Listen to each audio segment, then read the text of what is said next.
Morning, everyone. It's Tuesday morning. Good morning. This is going to be a pretty quick video since I have about 5 minutes. I have to take my son to school this morning. I wanted to share about Jeremiah. We still are waiting. He still is at Jacoby Hospital. However, I have a testimony to share. So as you well know, we are actually going at both ends here as far as residential placement for Jeremiah in upstate New York, where the Board of Ed would have to intervene and pay for his education, versus a group home setting in the Bronx where Jeremiah would be placed somewhere here closer to home. Therefore, he would be going back to his old school and the Board of Ed wouldn't have to pay. It's a public school setting. So the Board of Ed wouldn't have to pay for his education. However, so at this point, I went upstate to my mother's house this past weekend, and I received a phone call from my lawyer. Lawyers really don't call people on a Saturday. She called me on a Saturday, and she says, listen, I was here sitting, and I'm thinking about you and Jeremiah, and we need to have a professional write a report of his behavior in the past, present, and present. That would help speed the hearing along. That would help the hearing officer to side with us towards the fact that the Board of Ed really does need to pay for Jeremiah's placement, because at this point the hearing officer is actually siding with the Department of Education, saying there's really no viable reason or a good argument to present to state that the Board of Education would pay for Jeremiah's schooling. There's no reason for it if he never posed a problem at school. So there, I'm siding with the DOE unless you give me some really good concrete evidence. So long story short, she knows a behavioral analyst who I would have to pay.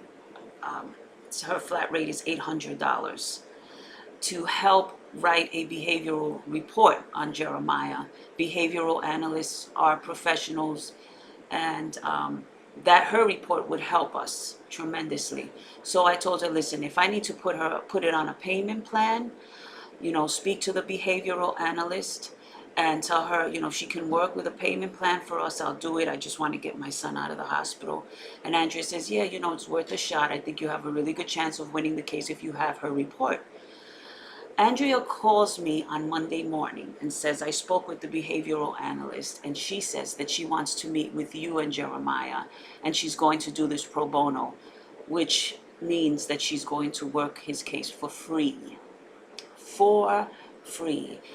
Only things like that happen when there is a supernatural occurrence, when there's favor resting on your life, and I'm really grateful and thankful to God that Jeremiah, no matter how his behavior has ever been, people have always recognized God's grace on his life. So I was floored, I was stunned, I was really grateful. I told my husband, he was stunned, he was floored. He says, get the heck out of here. I said, no, I'm serious. This lady says she'll work for free. Now, we had a conference call yesterday afternoon between myself, Andrea, which is my son's lawyer, and the behavioral analyst. I don't want to mention her name here. However, the conference went really well.